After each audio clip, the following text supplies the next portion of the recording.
Hey guys, Pedro V here. I wanted to quickly go over these topics about the militaries around the world and what is going on in that aspect of things. We've heard about China and them canceling 9,000 flights. People were saying there was a supposed military coup and that the President Xi was on house arrest or something. As social media was buzzing about what's going on in China, the global focus is on the silence of the Chinese media through all of it. The world is asking one question: what's going on in China? That video of military convoys, some putting it at 80 kilometers. None of us will ever be able to tell you the truth about what really happened. But what we can tell you, real time, is this. Take a look at this. This is suspicious. And if my video journalist can just, show this, right? This is a flight. This is a live flight activity, Shawan. This is a flight. This is a live flight activity. Look at the flight activity over India, right? That's how many planes are in the skies, in the airspace. Look at the flight activity over China. Over 10,000 flights, Shawan, have been cancelled. This is China. All of this is China, right? All of this is China.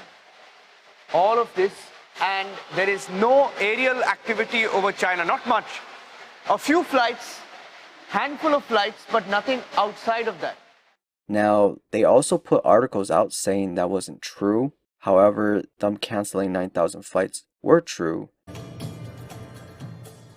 Well, folks, as we mentioned a little bit earlier, there are unconfirmed reports saying that Chinese President Xi has been placed on house arrest amid a potential coup happening in the highest levels of the CCP. We want to remind you that many are saying this is not the case. Check out this tweet from Gordon Chang. The lack of the news from China over the last few hours suggests coup rumors are untrue. But whatever happened inside the Chinese military during the last 3 days, evidently something unusual occurred. Tells us there is a turbulence inside the senior CCP leadership. And there are other things going on that aren't fully being answered and why it happened.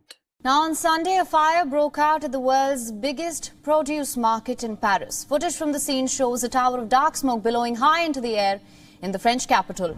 The massive produce market, it's a major source of fresh food for the Paris and surrounding regions. For Paris and surrounding regions, as per local reports, no casualties have been reported here. There have been no reports of injuries either. French authorities, however, have launched a probe into the incident as the cause of the fire remains unknown. We are seeing things going on in Iran, protests.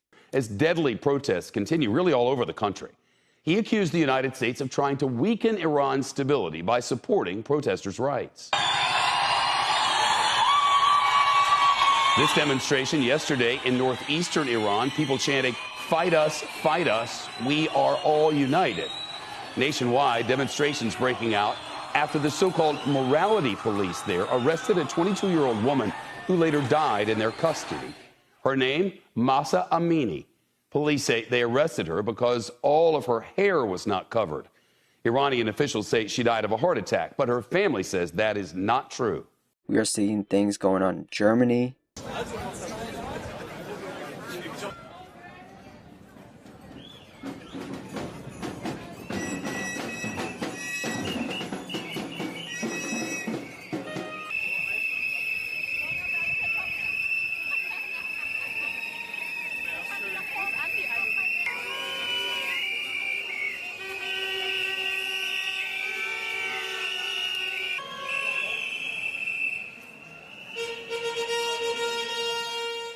And of course, Ukraine and Russia.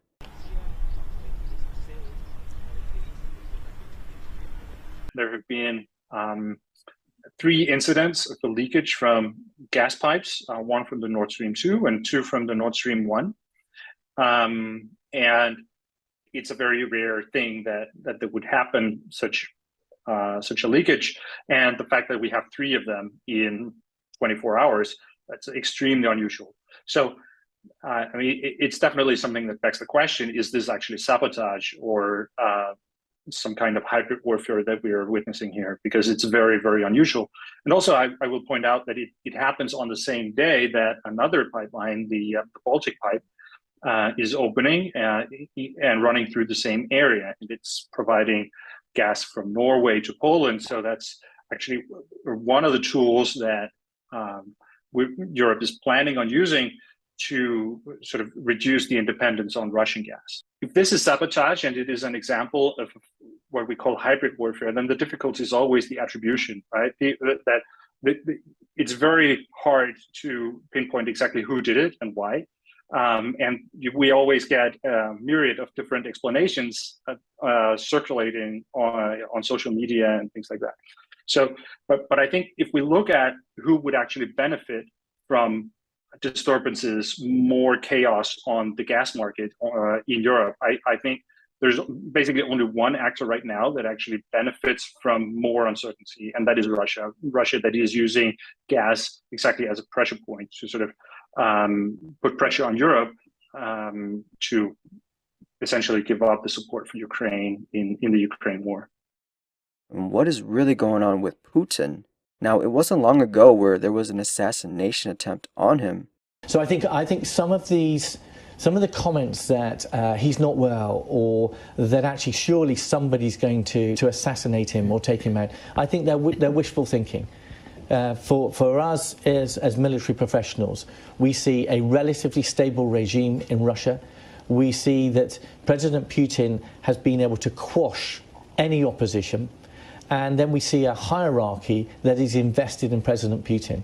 And so nobody at the top has got the motivation to challenge President Putin. And that is bleak. That's why the challenge of Russia is going to endure way beyond 2022 and 2023 and 2024. This is going to go on for a long time. And what are you talking about in terms of longer term? Decades? So potentially decades in terms of Russia as a threat. We were clear about that in our big review last year. I think it's now being amplified by Russia's invasion into Ukraine.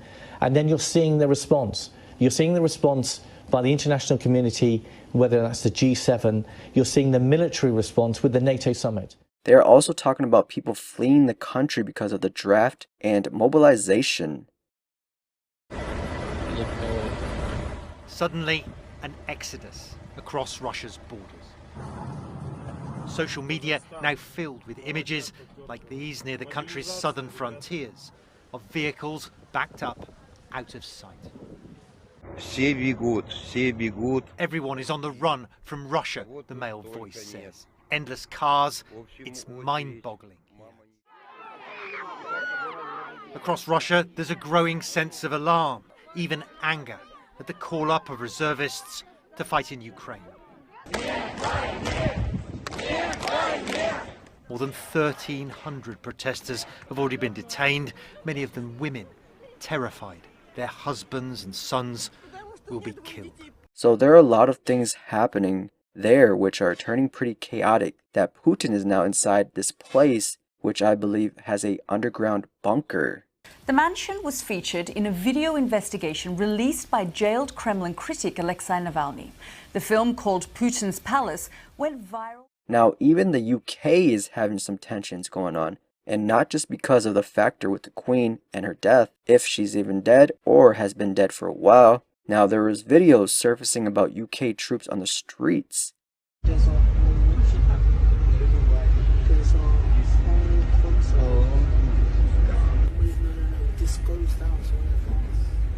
No offense.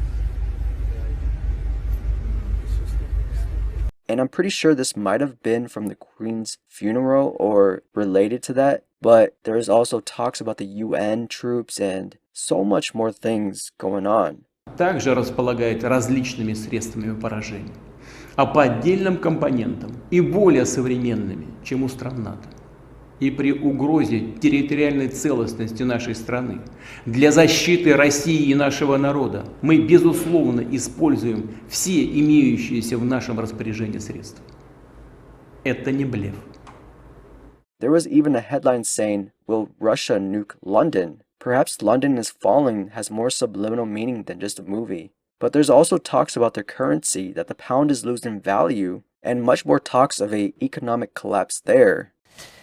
Now, the British pound has fallen to its lowest level ever against the US dollar. In early Asia trade, sterling fell to $1.03 before regaining some ground to around $1.06 as the London markets opened. The pound's fall follows a frosty reception by the markets to the British government's announcement last week it will cut taxes and hugely increase the amount it borrows. We are seeing Europe falling, and pretty much there has been predictive programming leading into this. I hope I'm not going to be right about World War III, because we have stupid people dealing, and you could possibly end up, better chance today than ever. You know, Putin mentioned, it's the nuclear word.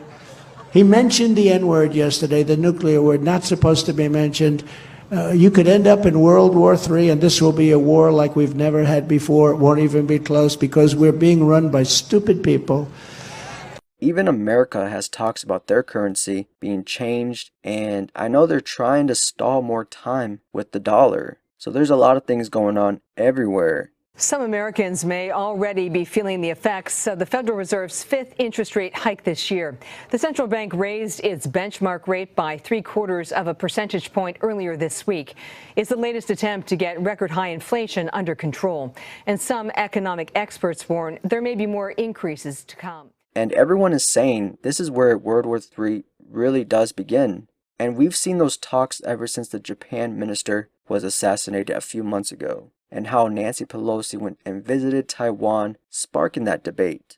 As the U.S. said it wouldn't be intimidated by Chinese threats to not sit idly by if she made the trip to visit the self-ruled island claimed by Beijing. One source told Reuters that the United States had informed some allies about Pelosi's visit to Taiwan. So obviously there's a lot going on with this, perhaps even showing biblical meaning, or should I say fulfilling biblical prophecy. Is that Russia? Yeah, the word Rosh there, Rosh, is used in Ezekiel 38 and 39. And we don't just say that it's Russia because the words sound alike. A lot of people say, well, you know, Rosh sounds like Russia. There really is good evidence biblically, and when you go back in the language, that this was the area that we know today as Russia. And geographically, it is to the north of Israel. That's right. And it says 3 times there in Ezekiel 38 and 39, to the uttermost parts of the north. Well, all distances in the Bible are always from Israel. So if you go the farthest north you can go from Israel, you're in Russia. And so what Ezekiel 38 and 39 speak of a great end-time coalition. There's a leader there called Gog, and that word just means high or exalted, probably his view of himself. G-O-G. G-O-G, Gog. And he's of the land of Magog. And these places that are listed in Ezekiel 38 are Russia, and one of them is Iran, one of them is Libya, several of the names relate to Turkey. So a lot of these things we see happening in that part of the world I think are significant. And really what happened with the fall of the Soviet Union has really set things up even better. People thought, well, that's the end of that prophecy, and that prophecy wasn't correct. Yeah. No, actually it's come back now and been reformed in a way that's even more compelling and even more in line with what the Bible says. Now, this isn't something to have us worried about or fearful of, as for all things shall come to pass, but it is not over yet. So we must keep going, remaining vigilant, and enduring to the end, because as long as we are still here, the spiritual battle is at hand. So with that being said, have faith, remain vigilant, and God bless you all.